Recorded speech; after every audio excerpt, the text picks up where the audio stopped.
is that it's the wedding day. Mm-hmm.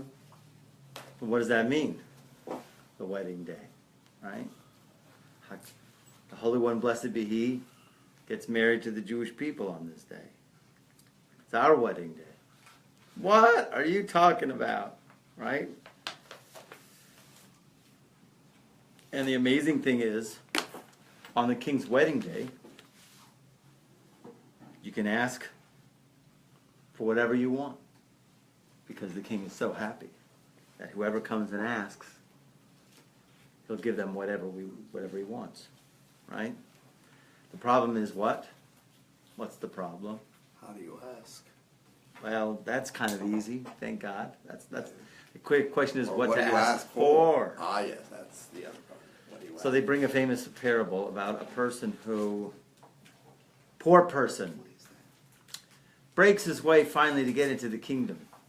Big animal. To get into the palace, to sit and stand in front of the king, and make his request. And when he's standing there in front of the king, and the king asks his request, and all the court are sitting around, and he goes, you know, my boss only gives me a half of loaf of bread a day. I want a full loaf of bread a day. That's what I want. And so, of course, the entire court just bursts out laughing. They're going like, you moron. You could ask for riches. You could never be a poor person ever again. To end your poverty and everything that goes along with it. But you come and ask for, like I always say, you come to God with a Dixie cup. Right? Oh, someone fills a Dixie cup. Right? Some people come. So the bottom line is two things. A person has to make a request. In the day of God's wedding, really one thing, but kind of like two things. Shelo yeh ani v'suma. That he should not be poor and blind. Don't make me poor and blind. But that's negative. Don't you ask for positives? Okay, so then what does it mean by poor and blind? Okay?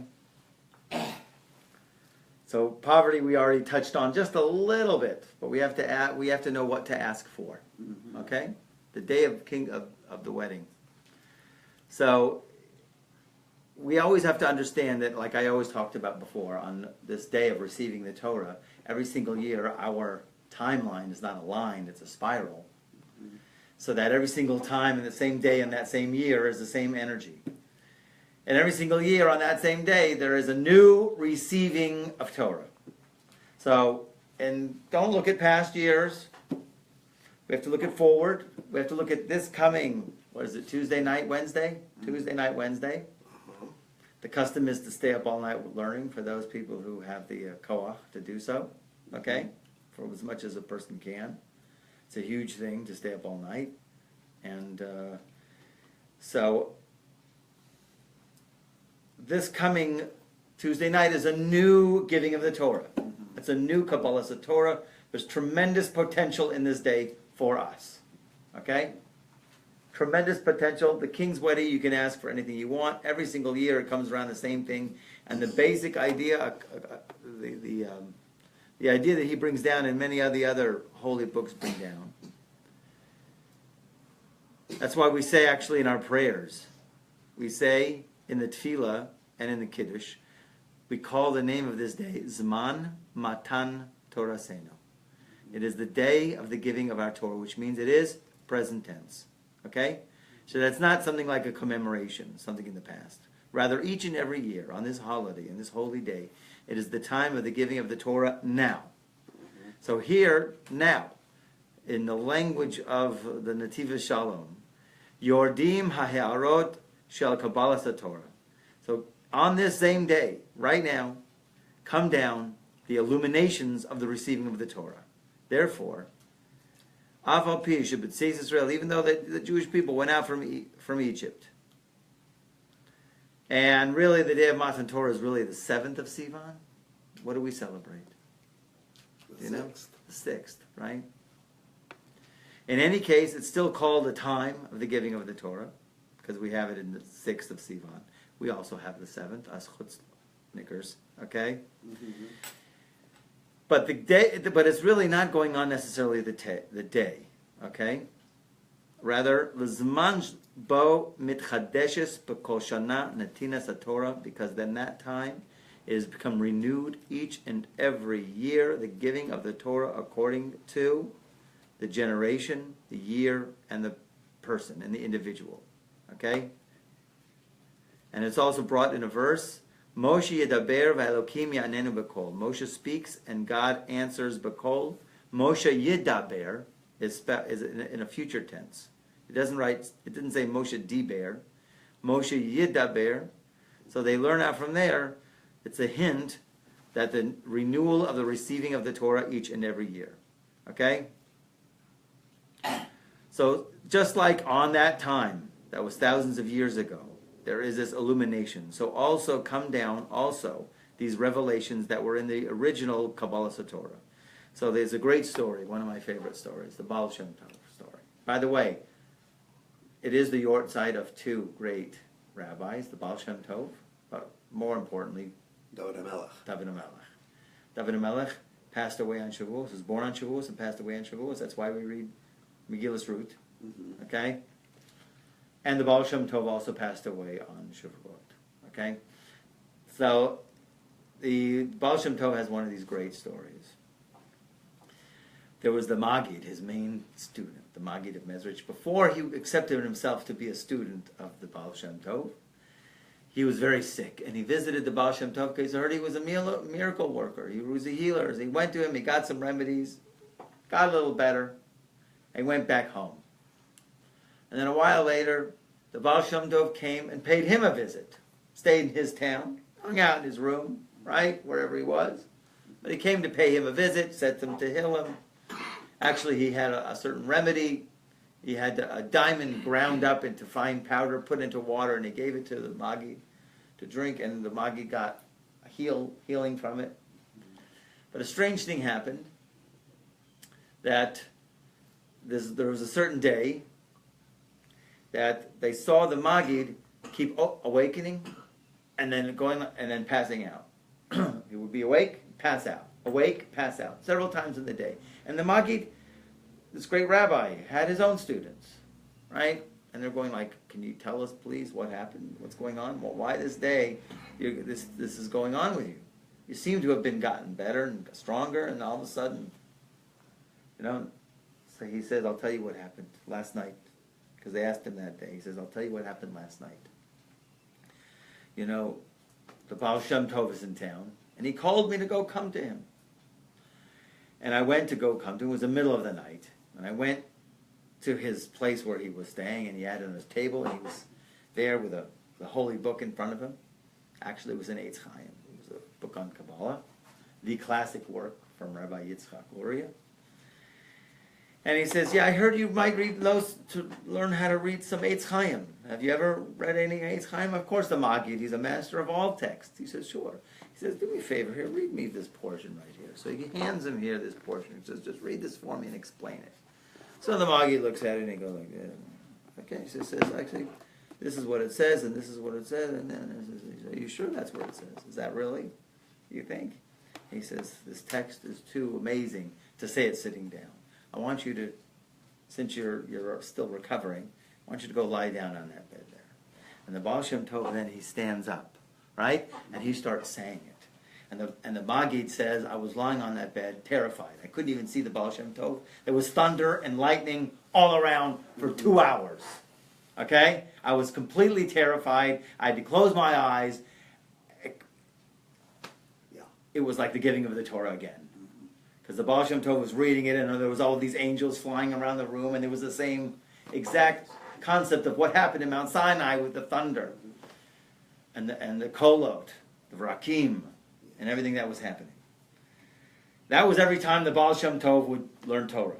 So he told his students that, he says, and ever since then, he sent me home, the Baal Shem Tov, but that's why the next day I kept passing out and waking up, because it still affected me.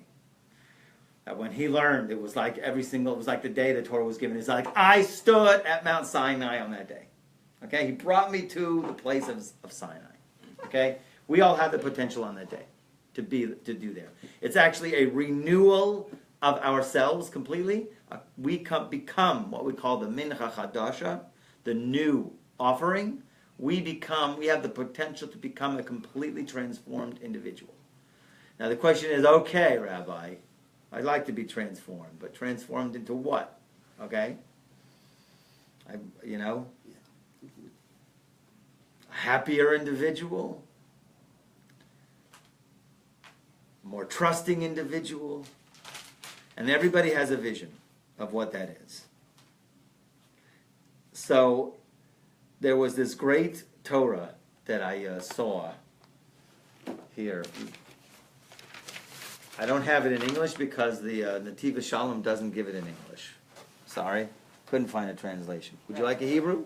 You Yes. follow in Hebrew? Yeah. I'll make you a translation. Here, give me a copy. I'll just make him a quick one. Take me a second. Okay? Anybody else want? It's all in Hebrew. No takers. Okay.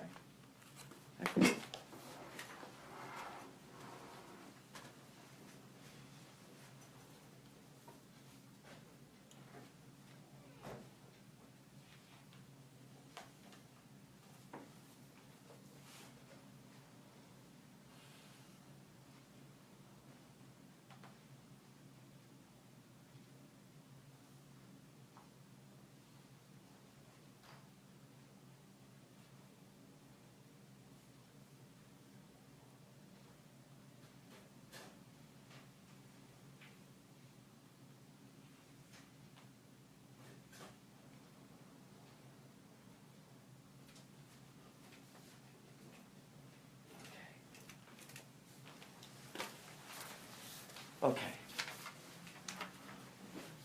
We have in our tradition that always we read Parshat Bamidbar.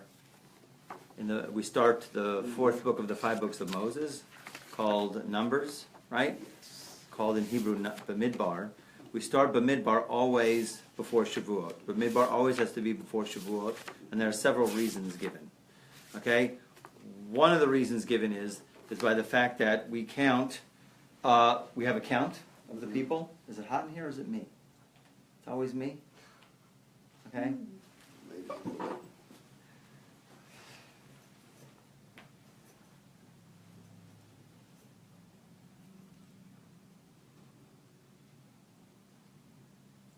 don't know. I don't know if it's working. Rabbi, Okay. you're trying to exude so much radiance. That's going No. Okay, so this is the idea. It's an astounding idea. Okay? Person has to know that the people, there has to be a count. And we have to hook into the counting before we go into Kabbalah Torah. The counting of the Jews in Israel was how many? 3,350. 4. 304. Okay? I believe 300. I think 350, you're better. You're right. 350. So, but we go round off to 600,000. Okay? So the idea really was that we have to understand that at Mount Sinai stood 600,000 root Jewish souls. Those are the roots, and every single person, every single neshama, every single one of us hooks up into those 600,000 root souls. Yeah. Those 600,000, we always know, correspond to the letters of the Torah. There's 600,000 letters in the Torah. Actually, if you really count it, really there's not 600,000 letters in the Torah. Okay, there's really 304,000 letters in the Torah. Okay? What? How can it be? But it's known tradition, it's 600,000 letters in the Torah. Okay? Well, no, can't have 2 Torahs. What do you mean? There's 5 scrolls. If you count every letter, there's 300,000. You have a backup. Yeah, I wish there was a backup. I wish there was a backup for my computer, okay? She'll tell it. You know? No, there's many answers. There's the spaces between the letters. Because don't forget, the Torah was given, like I said before, black fire and white fire. We're only reading the Torah one way. But there's a whole other way to read the Torah, which is the white letters that are in between the black letters. Didn't you know that? It's astounding. In the days of Mashiach, will finally be whoosh, and it'll flip for us, and we'll only be able to see the white letters. And it'll be completely different. And it's been there the whole time. Isn't that great?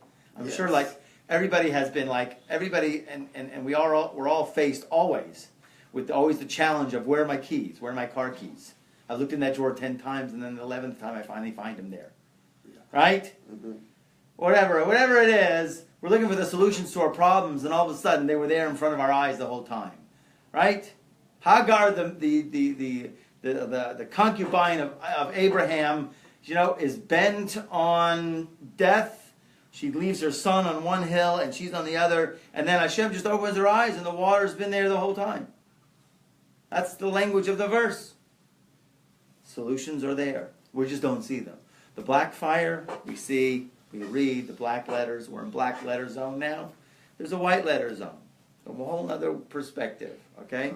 But we don't know how to necessarily put them together, okay? Yes. Far out. Black fire, white fire, okay? If you just came here to hear that, it's worth it, okay? So, in any case, each Jewish neshama hooks up to one of those 600,000 Jewish souls that are hooked up to one of those letters in the Torah. Now, the important part is, okay, great, Rabbi. No. If one letter is missing in a Sefer Torah, It's possible. it's totally disqualified. Totally disqualified, okay? If one letter is missing, that's it, right? And it teaches us a very important thing about us, that we are counted. But our shlemus, our completedness, our completion lies in us knowing that we're part of a bigger whole, okay? Because the Sefer Torah is not kosher if it's just one letter, senor. You cannot just have an olive on a piece of cloth and it's going to be kosher for Sefer Torah. No. Okay? Won't work. You got to have all 600,000 letters, okay? Every Jew counts. We're all part of one unit. And we all mold into one. We're all yachad, we're all together, okay?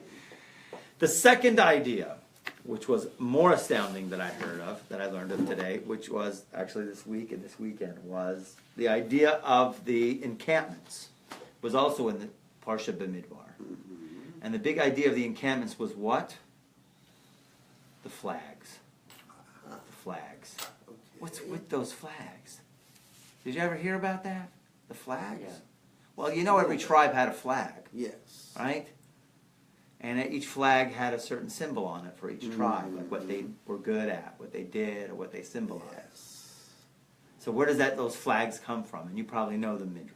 Possibly. I think possibly either from either Vayechi or V'zos Habracha.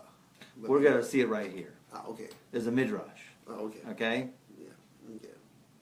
So look at the second paragraph here, okay? Because we really want to know about these flags and what are they appropriate to us now, okay? So Midrash Isa, there's a Midrash which says, "But Goldel Inyan Hadegalim, in the greatness of the topic of the flags, Chiba Gadola Chavavana Kodesh Baruch Hu." Oh, Hashem, God, He gives them such a great dearness. Shasam Degalim, that He made for the Jewish people, Degalim, which is a flag, Kamalach Ashares, like the ministering angels, Kadesh Unikarin, in order that they should be recognized. What is the meaning of that? Menayin Shuhu Ahav al Yisrael. Where? From where?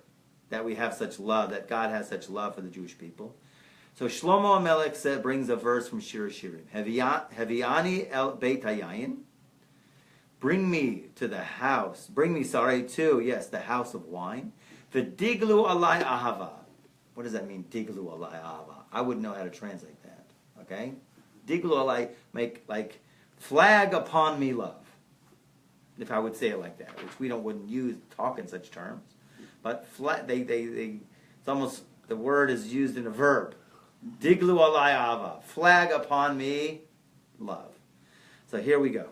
In the time that HaKadosh Baruch Hu, that God revealed Himself on Mount Sinai, so Yardu imo chaf beit rivavot shel malachim, came down with Him 22,000 angels, because it says in a verse, Rachav Hashem ribosayim alfei shin'an, that Hashem rides on the 22,000.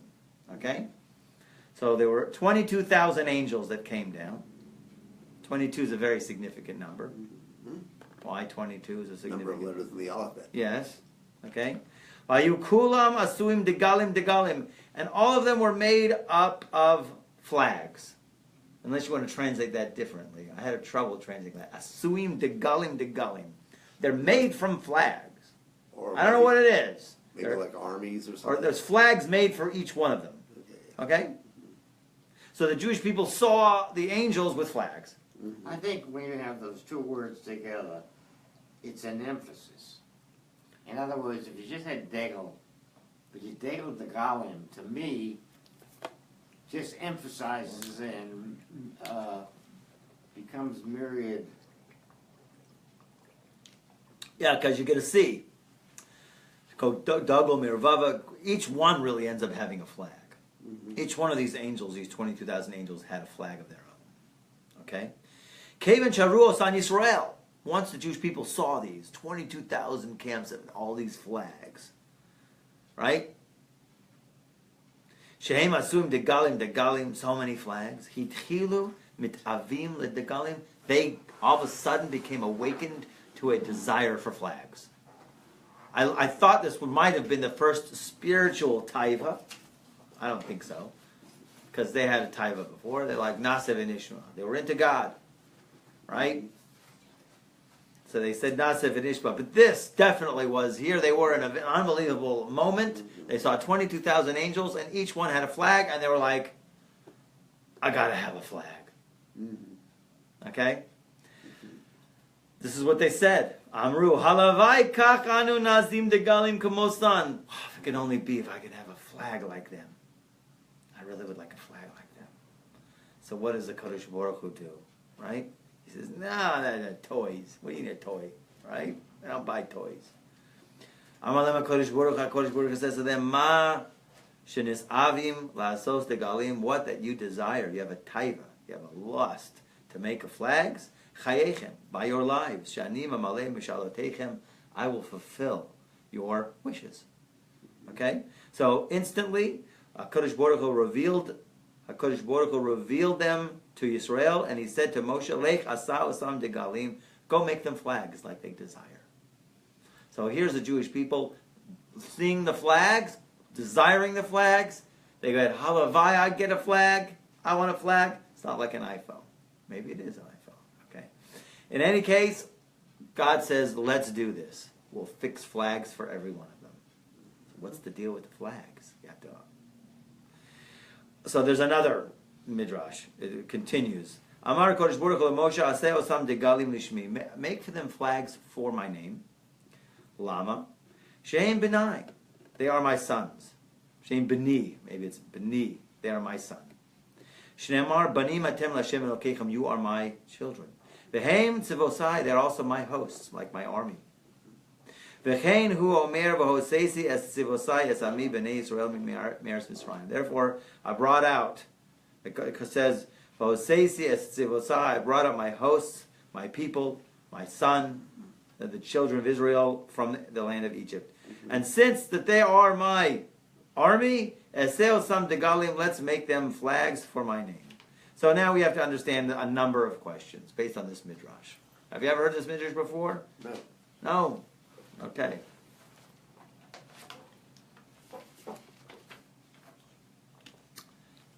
So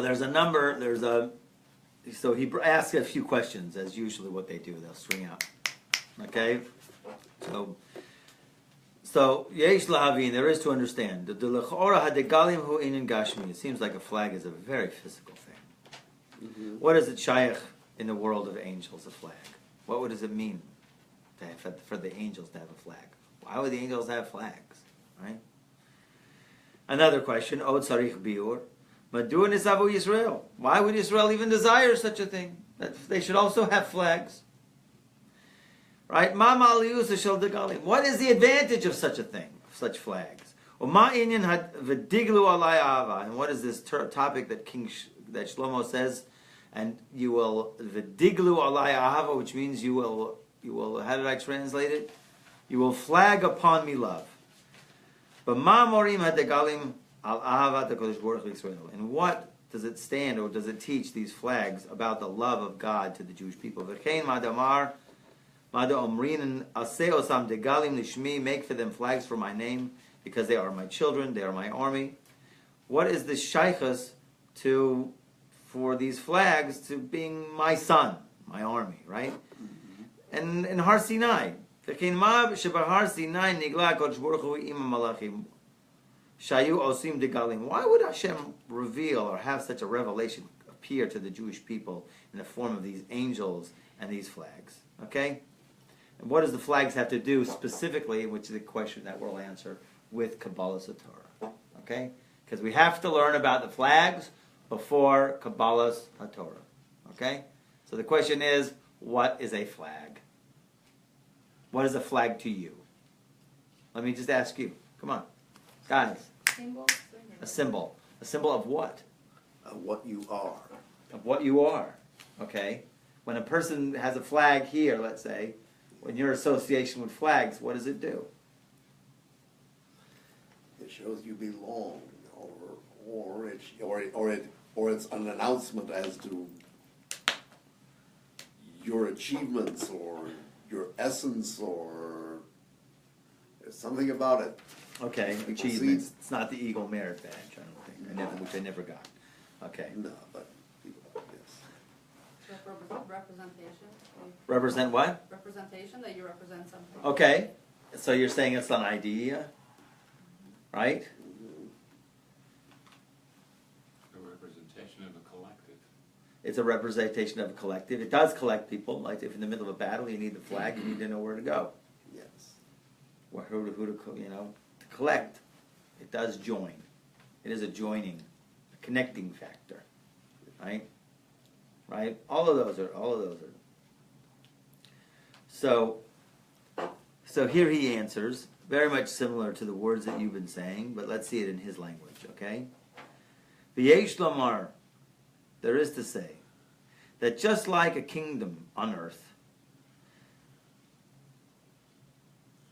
Mashma'ut ad-degel, what is the implication of a flag?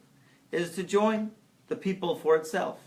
Give a sense of identity, I guess, right? Something to identify with.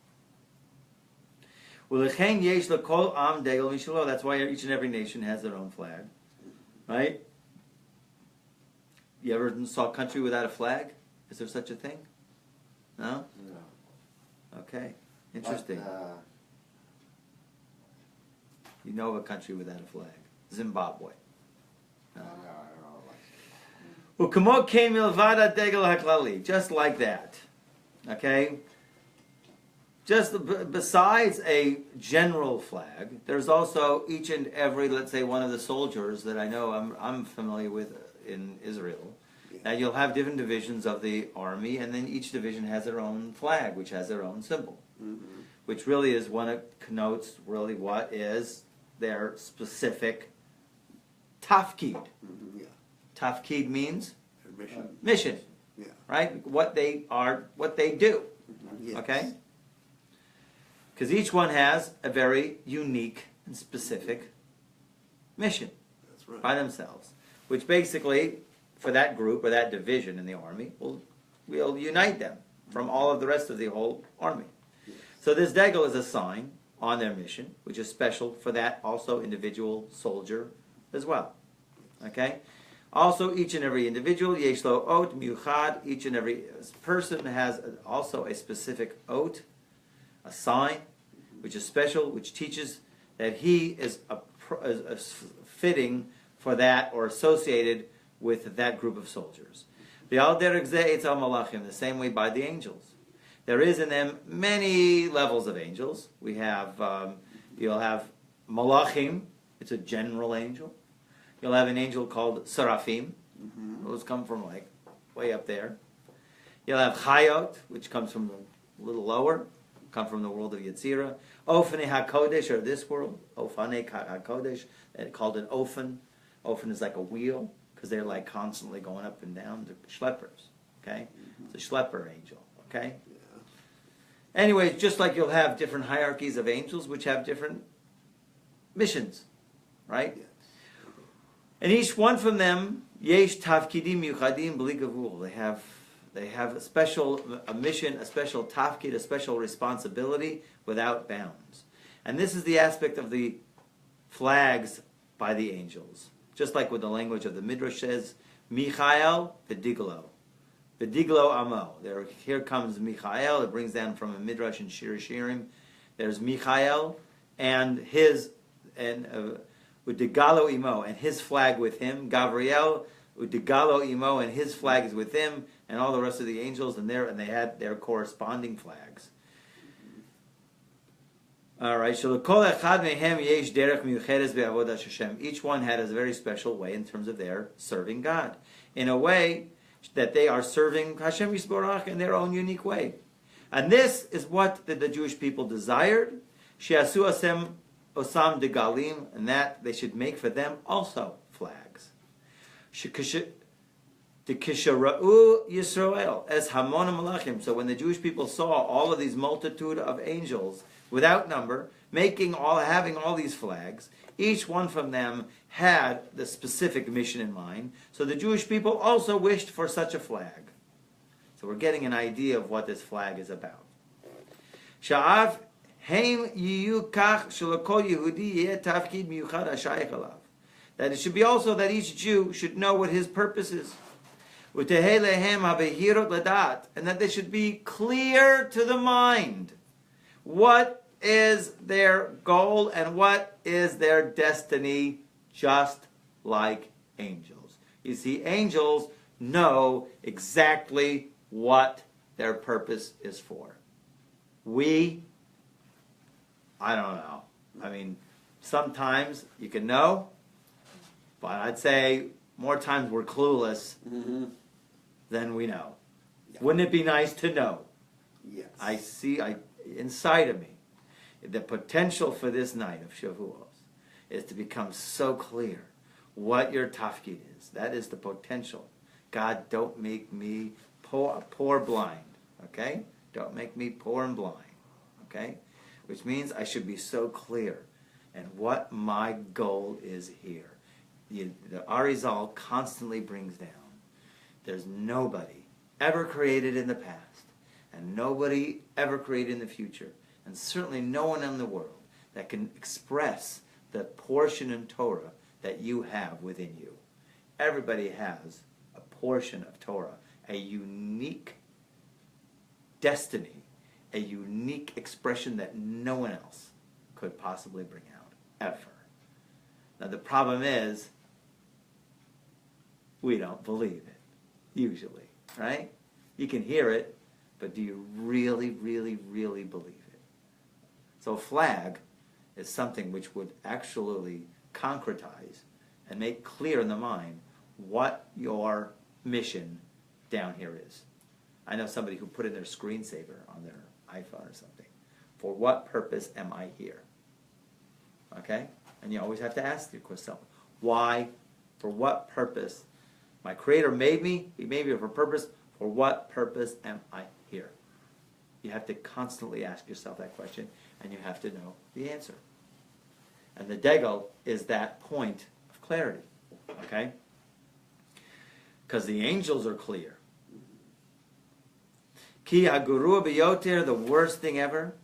Kasher, when a man goes around without a goal and without a destiny in his world, when he goes about his day, like me, sometimes I'm spinning wheels, right? Like a confused moron. Till my wife says, stop it already, just stop it. You're just spinning wheels all day long. Ve'eino yodea, if a worst thing that a person doesn't know, for what that he's alive for. What is his function in this world? For what goal did I come down here for? And this is what God told them, the Jewish people. By your lives, I am going to fulfill your request. And that through this, he taught the flags, Moreh inyan hadegalim Yisrael al hatafkid hamyuchad shel Yehudi al adamos, to teach the Jewish person that he has a goal that is very specific and very unique while he is in this world. שלכל יהודי נועדו שליחות מסוימת למלא את רצון השם שמעלה ירד העולם, that a Jew should really know very clearly his goal, for what purpose he was sent, exactly to fill the will of God, that for that he came down to this world. Imagine yourself being totally clear in that, right now. Imagine yourself going through your activities in your everyday, no matter what they are, that while you're washing the dishes, changing the diaper, and I'm doing those things, okay? Or whatever it is that you find yourself busy doing, imagine the clarity and imagine the joy that you have knowing I am finally doing exactly what I'm supposed to be doing here. The problem is our minds don't connect to it. Our will don't connect. Usually what happens is we wish we were doing something else, or our minds are somewhere else. Okay? And we're not saying, for this God brought me to this world, and I'm happy to fulfill it. No problem. What? How do you get from point A to point B? So you know what? Why would I say? It's a thought away. But you know, this is very interesting because it's Memorial Day. You see flags all over the place. Oh, how interesting. I mean, HaKadosh Baruch Hu in His providence doesn't stop, right? He doesn't stop. He doesn't. Thank you for that. Okay? Ve'alav l'dat. You know, I just drove over, and I was driving in Houston today, and the city of Houston has planted flags How interesting. everywhere. Thank God. Baruch Hashem. And if you watch the memorial concert tonight in Washington, D.C., the Chief of Staff of the Army has the Army flag, the Navy flag, the Marine flag, and you hit it, you're on the right day. Okay. And I'm afraid the program's over now. Well, I thought it's tomorrow's Memorial. No, but tonight's that Memorial Day concert. Okay, got it. Every year. Okay. Ve'alav l'dat. So to answer your question a little bit more, okay, because it is a deep question, because we all want to be there. Yeah. Mm-hmm. And it's the difference between us being unhappy versus being completely joyous.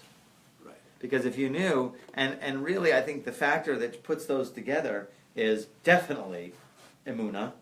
Mm-hmm. God has you here. He gave you every single one of the stipulations of your life. Every single one of your experiences was very, very, in a very sophisticated way, orchestrated perfectly for you. Every single one of your experiences to line you up. In every single one, every single thing is that you can't, most people, the problem is they degrade infinity. And they go, and they don't think that infinity can do that. Or I don't know what they think. Okay? But definitely the infinite one has orchestrated all of our lives to the utmost detail. In order that we can fulfill our goal. And by the fact that you are where you are right now is because you're supposed to be there. By the fact that you are in whatever the situation that you're in, you're supposed to be right there. You're supposed to be doing that. And you're supposed to be accepting that. And you're supposed to be doing whatever you find yourself doing with love. Now that doesn't mean you can't yearn for something better. Okay? And you're supposed to yearn for better or more. Okay? We want more of God. Right? But the idea really is what you really want to be in alignment with is the degree of clarity that what you're doing right now, you cannot possibly be doing better. Okay? That's in it. Like I'm talking about in a general sense. Okay? A person could be doing actions which, are not in alignment with Torah, God forbid. But we're talking about, let's say, you're in alignment with the Torah. This mitzvah came upon you to help this person. Or do this or do that. Okay, that came to you. This is a mitzvah. You'd rather be doing this mitzvah or another mitzvah? Okay? No. Hashem gave you this mitzvah. This is what you have to do. Thank you, God. Now you can connect that this is your destiny to be in here, trusting the moment, being in the moment, and feeling the feelings that you are fulfilling your life's purpose with that. Because obviously God would not put you in that situation in the first place. If you're in a situation, listen, you can pray to get out of the situation if it's not a pleasant situation. Okay, there's lots to talk about and everything is detailed. The idea really is to know your tafkid And really, in the quantum way that I want to propose to you on Shavuos night, is even though that you might be clueless to your tafkid, is what you have to do is you have to feel on Shavuos as if you absolutely are clear what it would be like, what would it feel like for this moment. It's like a waking meditation right here and now. What would it feel like for you right here and now to be completely clear about your life's purpose? And what would that feel like? Just feel the feeling. You don't have to have the answer, but I know each one of you inside right now can answer this question in a feeling tone. What would it feel like for you to be absolutely 100% clear that you are completely 100% clear? I finally know why I'm here. And you can say that to yourself. And even though you don't, you really don't know. Okay? Like you're like, ignore that. Just feel the feeling first. I finally know why I am here. And once you have that feeling tone, that energy, okay, you just created an angel, and that angel is going to pull you to have greater clarity in terms of why you are here. You follow? Every thought creates an angel, but an angel with conviction is a powerful angel. So if to create the angel, the right angel that's going to pull you to your destiny, first you have to almost be there. Okay? And you have to project yourself ahead of time as if you're clear right now. Does it make sense? A little bit? Yes, No? a little bit. Okay. What? It's a little bit. A little bit. I'm already there. I'm already there. I'm already there. Everybody say it. I'm already there. Already there. I'm already there. I'm already I there. got the flag. I got the flag. I got the flag. I got the flag. I got the flag. I Okay? got the I'm flag. already there. I got it. And then Hashem will bring you there. But first you have to, there's people who actually, before they won the lottery, carried about them the whole state of mind as if they'd won the lottery already. And then they won the lottery. Yeah. So, we won the lottery, right? This is the wedding night. This is the night where you get to ask God for whatever you want. But don't ask to fill the Dixie cup, because then they'll just laugh at you in heaven, right? You got to ask for you got to go for the, why am I here? Thank you, God, for opening up my mind to seeing so clear why I'm here. And even though you don't really have it yet. Okay? You just got to appreciate the opportunity to be open. That's the idea of the flags. The Digalu Alai Ahava. Well, it tells you right here. Where are you? You jumped ahead. That's the reality of the... In other words, this sentence is summarizing in it. This is what we just read is the... just before the last Tafkid, paragraph, the very end of the last next sentence paragraph. there. Where are you on the last paragraph there? I know Yeah, the end of the end of the very last of the sentence. next to last paragraph. Next to last paragraph. שזו לדעת משמעות התפקיד הגלות. הייעוד המיוחד של יהודי בעולמו שזו משמעות הגלים. Right. To tell a person what his So tafkid it's really is. summarizing this whole thing with that last sentence. Right. V'zeu inyan nitzios parsha zu, and this is actually the eternal aspect of this parsha. Through understanding in a way of avoda. The Torah always has to be, we always understand the Torah as eternal. Which means it has to have the relevance for us here and now. And you'll read the parsha about the flags and the encampments of all of the children of Israel. And these ones camped to the south, and these ones to the west, and these ones to the north. And, okay, that's great, how they were in the desert. What does that have to do with me right now, Rabbi? Right? Well, the idea really that it hits us in the face is the idea of these flags, these encampments. Each one had a mission, a purpose. Mission. Okay? So he says here like this, and it goes a little bit more specific here. Shemitchilas b'mispar b'nei Israel lahorot shekol Yehudi hu olam katan b'fnei atzmo. Sorry, shemitchilas b'mispar. At the beginning, when they counted the Bnei Israel, that had a certain lesson to teach. That lesson is to teach that each Jew is a small world on his own. And that's a huge idea that people also don't really grasp. Okay?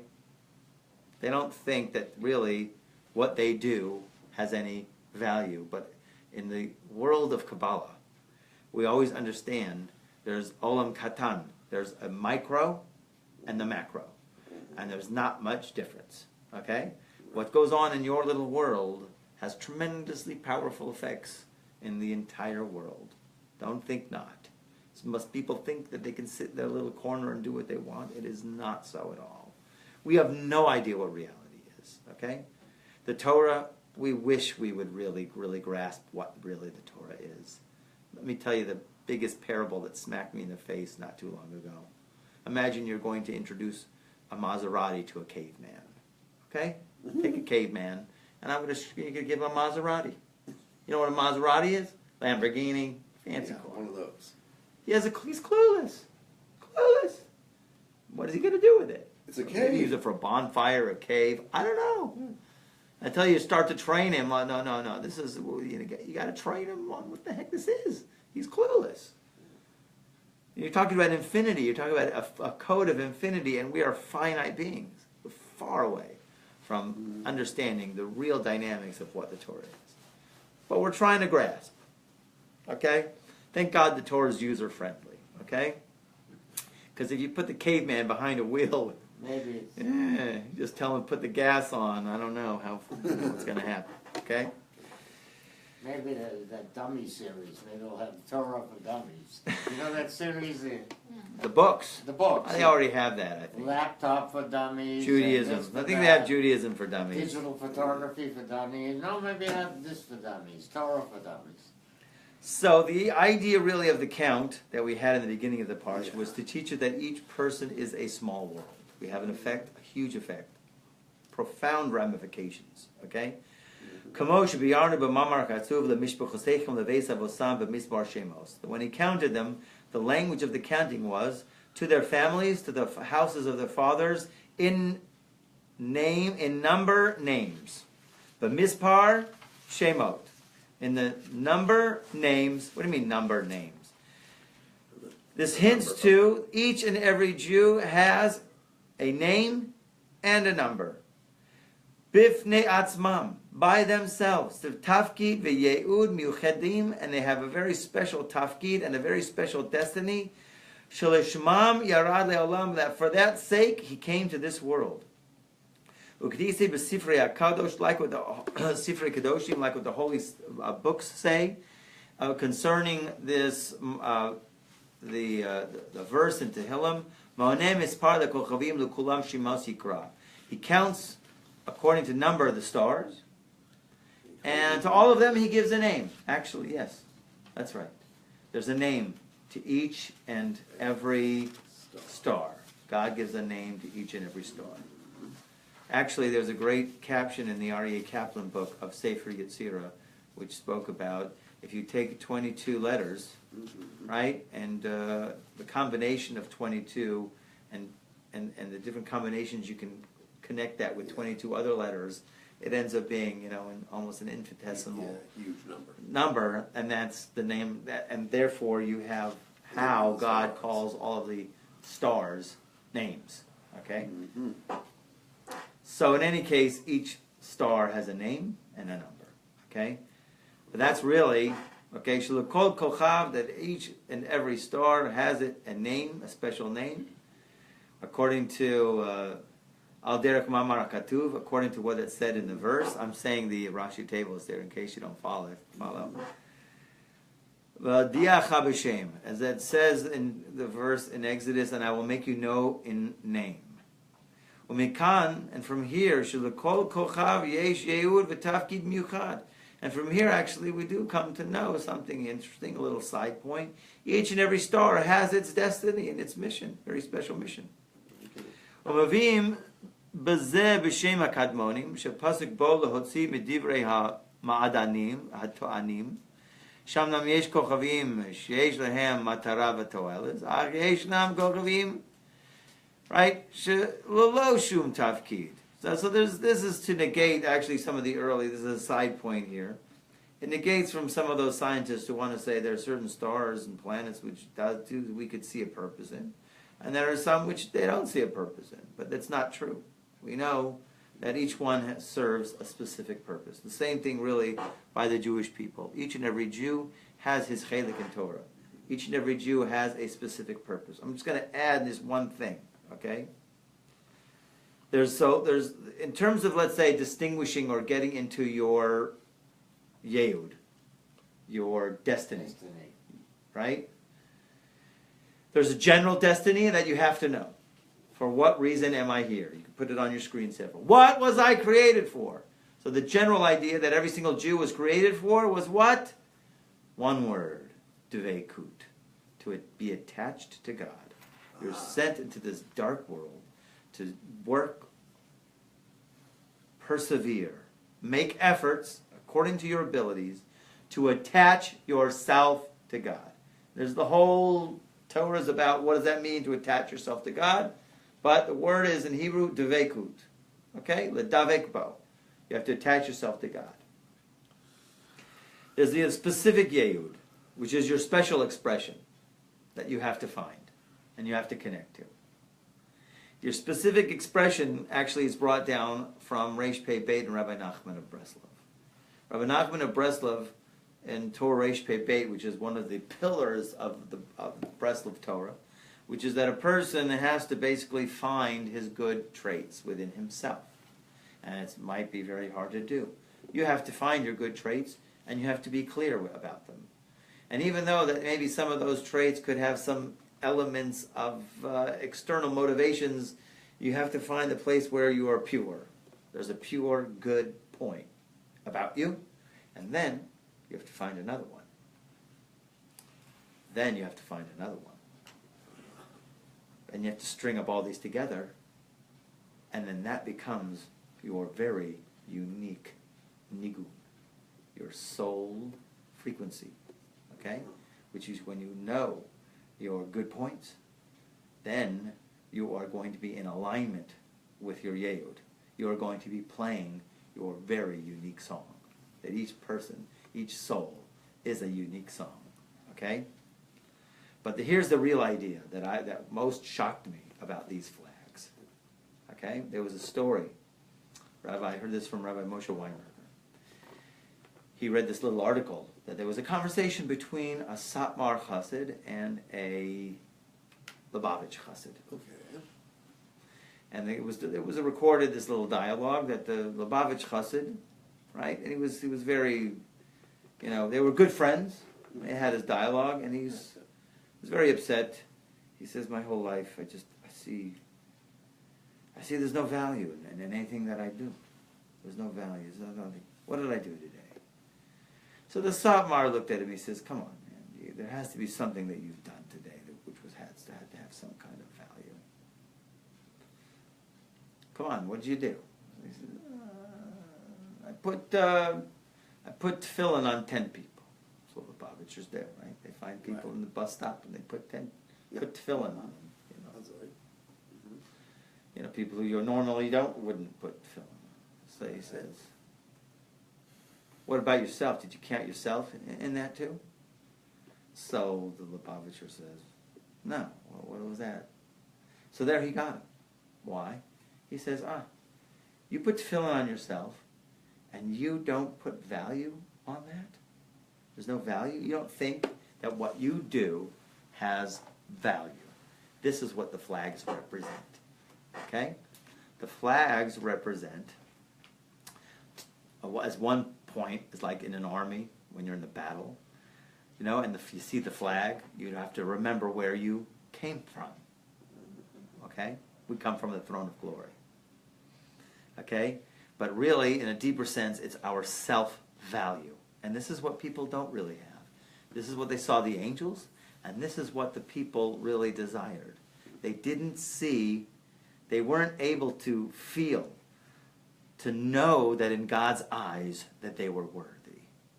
It's really been the issue from us since day one. Called a sense of inadequacy, maybe. But really, what the inner idea, the inner concept is of the flag, besides tafkid, Yehud, whatever your special mission is, find your good points. It's, does it have, do what I do in the day, does it have value? Most people go throughout their day thinking, doesn't really mean much. I do what I do, okay, I do it anyway, you know? I didn't make any mistakes today. Well, Yesha Koach.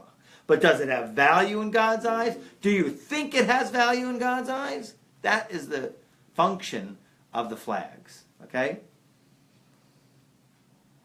I have a place in your world, right? That's what a flag is. I have a place in your eyes. To think that God really has value upon what they do on a daily basis, okay?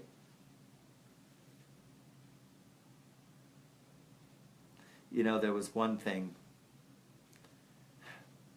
I heard also from him at a different time, and maybe I mentioned it here already.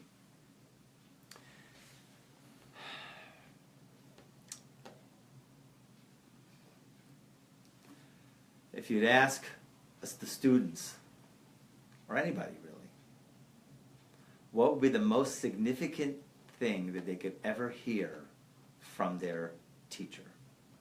If they could, right? If I ever asked you this question, it was asked once, right? In other words, if you're asking a bunch of students, like I'm asking you, what's the most significant thing that you can ever hear from your teachers, even in your past? Right? So some kids would say, recess, when the bell rings. That's right? What's the most significant thing a student can hear from their teacher or Rabbi ever that can make the most impact in their lives? Positive or negative? Let's look at positive. Yeah, okay. Positive would be, Significant positive. okay, how about you taught me something? Okay, that's something. That's nice. That's a nice one, actually. It wasn't what it was. That wasn't the answer. It's right out of PK.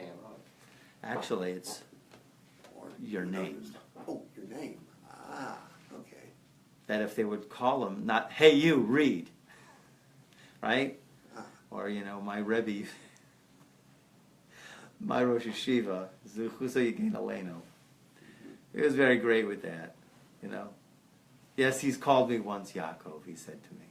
But some people who were, of the 100 students that were in there, he would call them by their last name. mhm. Right? He'd go, Lampna, right? Or whatever, he was from Brooklyn. So in any case, he would call them by, but the most significant thing a student can hear from their Rebbe is their name. Okay? So Shavuos, on Shavuos, of course, the most significant thing that you can hear. Is God calling your name? Absolutely. Because that's your tafki, that's your goal, that's your mission, that's your level of value.